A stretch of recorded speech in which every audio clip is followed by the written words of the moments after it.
Baik, Assalamualaikum warahmatullahi wabarakatuh. Perkenalkan, nama saya Daniel, NIM 210222051, kelas reguler A ruang 2, Prodi Administrasi Publik, Fakultas Ilmu Sosial dan Ilmu Politik, Universitas Muhammadiyah Sinjai. Adapun ujian lisan pertama, pemaparan materi mengenai sejarah Muhammadiyah. Adapun pengertian Muhammadiyah, di mana Muhammadiyah adalah gerakan Islam yang melaksanakan dakwah amal ma'ruf nahi mungkar, dan adapun menurut Wikipedia, dakwah amal ma'ruf nahi mungkar adalah sebuah rasa dalam bahasa Arab yang maksud sebuah perintah-perintah yang mengajak atau mengunjulkan hal-hal yang baik dengan mencegah hal-hal yang buruk.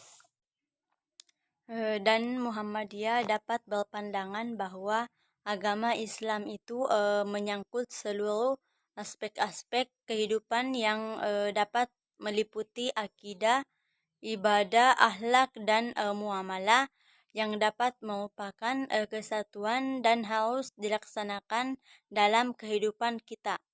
Dan adapun faktor-faktor pendorong berdirinya Muhammadiyah. Faktor pendorong Muhammadiyah ini terdapat dua faktor, yaitu faktor subjektif dan faktor objektif, di mana faktor subjektif ini bersifat subjek yang ialah pelakunya sendiri, dan ini merupakan faktor sentral, sedangkan faktor yang lain hanyalah menjadi penunjang saja. Dan lahirnya Muhammadiyah ini tidak dapat dipisahkan dengan Kiai Haji Ahmad Dahlan dalam tokoh kontroversial pada zamannya, dan dilahirkan pada tahun 1868 dan wafat tahun 1923 Masehi. Dan dia dimakamkan di pemakaman Kelangkajen di Yogyakarta, dan dapat meninggal dalam usia muda. Dan faktor objektif ialah faktor objektif yang pertama secara internal, yaitu terhadap ketidakmurnian dan amalan Islam tidak dapat dijadikan Al-Quran dan Sunnah. Dan yang pertama yaitu realitas sosio-agama Indonesia, dan yang kedua realitas sosio pendidikan di Indonesia. Adapun profil Kiai Haji Ahmad Dahlan, di mana Kiai Haji Ahmad Dahlan adalah seorang pahlawan nasional yang merupakan pendirinya Muhammadiyah. Kiai Haji Ahmad Dahlan dilahirkan di Kampung Kauman, Kota Yogyakarta pada tahun 1869, dan wafat di daerah kelahirannya pada tahun 1923 pada umur 54 tahun. Dan adapun nama asli Kiai Haji Ahmad Dahlan adalah Muhammad Darwis sebelum dia belajar di Mekah. Dan Kiai Haji Ahmad Dahlan itu bersaudara sekandung dengan 5 orang wanita, dan dia semua sudah bersuami. Adapun nama ayah Kiai Haji Ahmad Dahlan adalah Kiai Haji Abu Bakar, yang merupakan seorang ulama dan khatib, dan terbuka di masjid yang terbesar Kesultanan yang ada di Yogyakarta pada masa itu. Dan adapun nama ibu dari Kiai Haji Ahmad Dahlan adalah Siti Aminah, di mana yang merupakan putri dari Haji Ibrahim, dan pada usia 15 tahun ia pergi haji, dan dia tinggal di Mekah selama 5 tahun. Dan ketika dia pulang kembali ke Indonesia pada tahun 1888, dan ia berganti nama dengan Ahmad Dahlan. dan sepulang dari Mekah ia menikahi Siti Walidah, anak Kiai Penghulu Haji Fadhil, dan dia kelak dikenal dengan Ahmad Dahlan.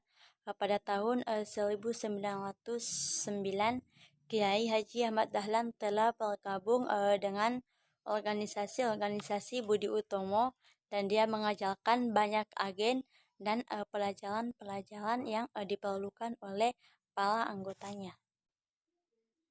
Dan pada tanggal 20 Desember 1912, dia mengajukan permohonan kepada pemerintahan Hindia Belanda atau mendapatkan status badan hukum, dan di mana permohonan ini baru dikabulkan kepada pemerintah Hindia Belanda pada 1914,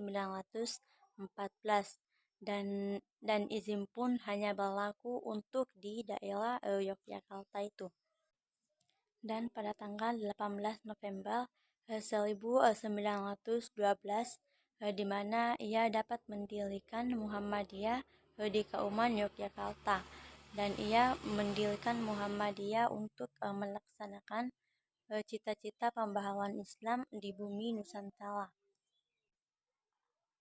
Dan adapun pemikiran-pemikiran Kiai Haji Ahmad Dahlan, di mana Kiai Haji Ahmad Dahlan memiliki pemikiran-pemikiran yang khas yang terkait dalam Islam yang beliau pelajari dan beliau amalkan, serta hal ini menjadi salah satu organisasi massa yang terbesar di Indonesia, dan pemikiran khas yang dapat menggerakkan dan dapat mengubah sebuah keadaan yang dulunya itu dalam kejahiliaan dan menuju ke cahaya yang terang.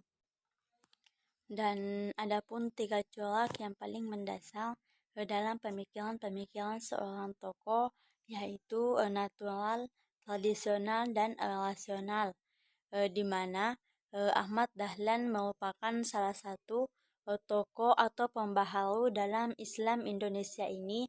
Karena sebab itu corak pemikiran Ahmad Dahlan bisa mengarah kepada rasional ataupun tradisional. Baik, itulah tadi beberapa hal yang sempat saya paparkan terkait dengan materi sejarah Muhammadiyah. Jika ada kekurangan mohon dimaafkan. Billahi fisabilil haq fastabiqul khairat.